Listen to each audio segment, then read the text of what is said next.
मोहम्मद रफी साहब की कुछ अनसुनी बातें। मोहम्मद रफी साहब, वो नाम जो खालिस मोहब्बत की तरह दिलों में उतरता है। एक ऐसी आवाज जो रूह को छू जाती है। मगर उस शख्स के बारे में कुछ ऐसी बातें हैं जो बहुत कम लोग जानते हैं।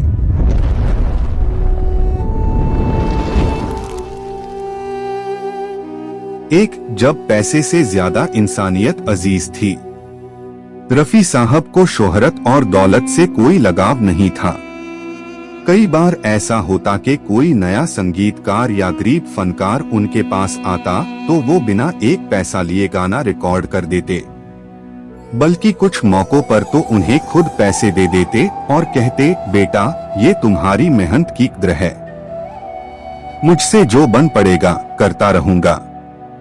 दो स्टूडियो में भी सजदा ना छूटा, चाहे रिकॉर्डिंग कितनी भी अहम क्यों ना हो। जैसे ही अजान की आवाज आती, रफी साहब सब कुछ रोककर नमाज पढ़ने लगते। कभी कभी तो माइक ऑन होता और वो अल्लाह के हुजूर में सर झुका देते। उनका यकीन था जो आवाज रब ने दी है उसका शुक्र अदा करना मेरा फर्ज है। 3 कभी किसी से रकाबत नहीं रखी। जब गायक एक दूसरे से मुकाबला करते थे, उस दौर में भी रफी साहब ने कभी किसी के खिलाफ कुछ नहीं कहा।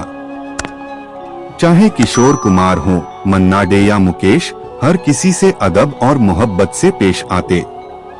एक बार पूछा गया, आप किसे अपना मुकाबिल मानते हैं, तो बड़ी सादगी से बोले, मैं तो बस एक मजदूर हूँ, आवाज की रोजी कमाता हूँ। 4 स्टेशन पर एक फैन के लिए ट्रेन रुकवाई। एक बार ट्रेन में सफर कर रहे थे। प्लेटफॉर्म पर एक छोटी सी बच्ची उनका ऑटोग्राफ लेने के लिए खड़ी थी।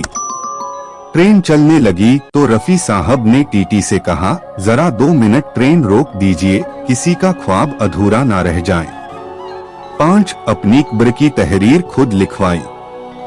रफी साहब ने अपनी जिंदगी में ही वसीयत कर दी थी कि मेरी कब्र पर बस इतना लिख देना, मोहम्मद रफी एक इंसान, एक आवाज। ना कोई तमगा, ना कोई इनाम, बस सादगी और फन की पहचान।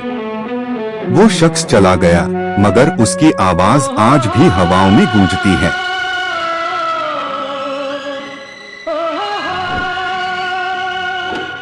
रफी साहब सिर्फ एक गायक नहीं थे, वो इंसानियत की मिसाल थे। अगर आप भी मोहम्मद रफी साहब को दिल से चाहते हैं तो इस वीडियो को लाइक करें, कमेंट में अपनी राय जरूर लिखें और इस मोहब्बत को आगे तक पहुंचाएं।